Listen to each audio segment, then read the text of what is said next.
Disclaimer. This video is the first in a series of videos that will showcase what a complete reboot of the Marvel Cinematic Universe could look like following Avengers: Secret Wars. Please use your imagination and just go along with the premise. This is just a possible way to cleanse the palate of the previous phases and have fun without any corporate barriers in the way. May 7th, 2027. Avengers: Secret Wars premieres. We laugh, we cry, we cheer. The movie ends. We stay for the end credits scenes. We only get one. A mid-credits scene. A simple nod to the first Avengers film. All of the heroes are eating shawarma in that same shop. Nothing else. Then we get text reading. For the next 2 years, we get nothing from the MCU. No rumors. No announcements. Complete radio silence. Then one random afternoon, 2 years later, while you're scrolling through your Twitter feed, you come across a tweet from a Marvel fan page you followed for updates. It reads, you might want to go to Disney Plus, like right now. Confused and anxious, you rush to your PlayStation 6. GTA 6 still isn't out yet, and you open your Disney Plus app. You find a war movie like Dunkirk or Saving Private Ryan, but this film is called Liberty. Still confused while still curious. You press play. Interior, war-torn town. It's the 1940s. Thick fog rolls in over barren trees. Soldier, late 20s, dirtied, hollow-eyed, stumbles through the wreckage. He's alone, limping, wounded, bloodied uniform, cracked helmet. He crouches behind debris as heavy footsteps and radio static pass nearby. The movie opens on the face of a distraught young American soldier behind enemy lines. He's alone. No one else in his unit is left, and he's somehow been able to survive for days alone behind enemy lines. For a good portion of the first half of the film, we watch our lone soldier navigate through battle-torn towns, looking for food, shelter, and answers. As he's quietly walking through this abandoned town, he is all of a sudden ambushed by enemy fire. When it seems all hope is lost, a friendly voice yells in the distance, "Hey soldier, over here!" Our soldier doesn't recognize the voice, but decides to trust him anyway. He runs towards the voice into an abandoned building. He's guided to an underground bunker, made to hide from Nazi soldiers. Once inside, they are safe, and we meet 2 more friendly soldiers. The 3 of them talk as they wait for the enemy soldiers to pass. We find out that these aren't regular Nazi troops. There's something strange about them. Different. These ain't no normal Jerrys. Something's funny about the way they move. Strong as hell. They stay the night. They move out early the next morning. They decide to try and find a rumored safe place to regroup with allies. They travel for hours, sharing stories along the way. Our soldier barely talks as he listens to the other 2 tell funny stories of their pasts, tells of dames, fights, and drunken nights. Our main character is just so happy to be amongst friends again that he forgets he's in a war. They're ambushed, and one by one our soldier's friends are gunned down.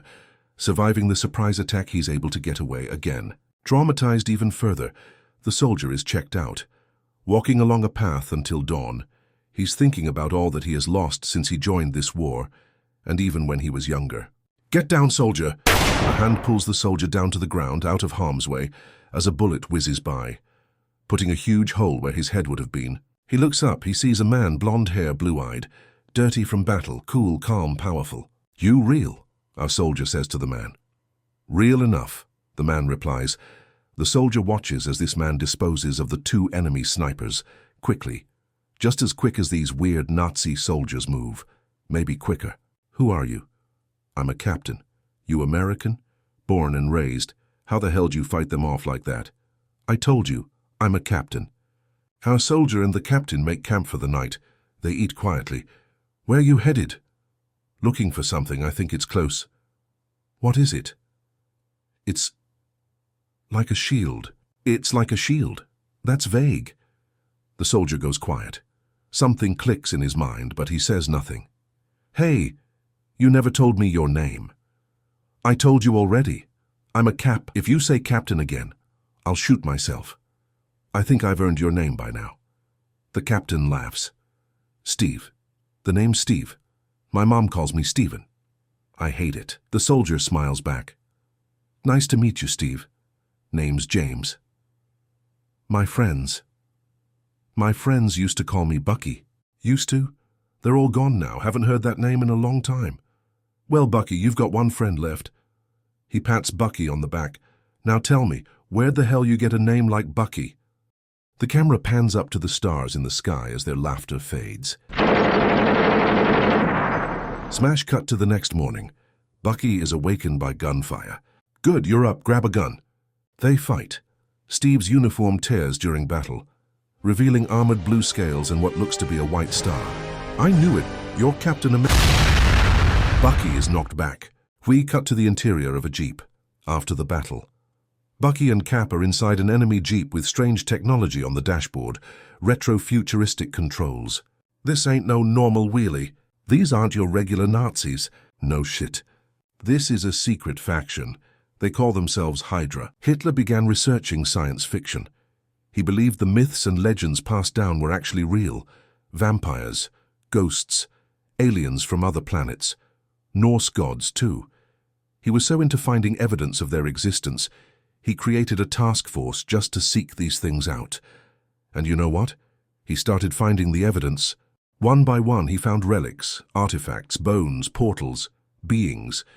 He found alternative science. It went from science fiction to science fact. And it was all thanks to his left-hand man, Johann Schmidt.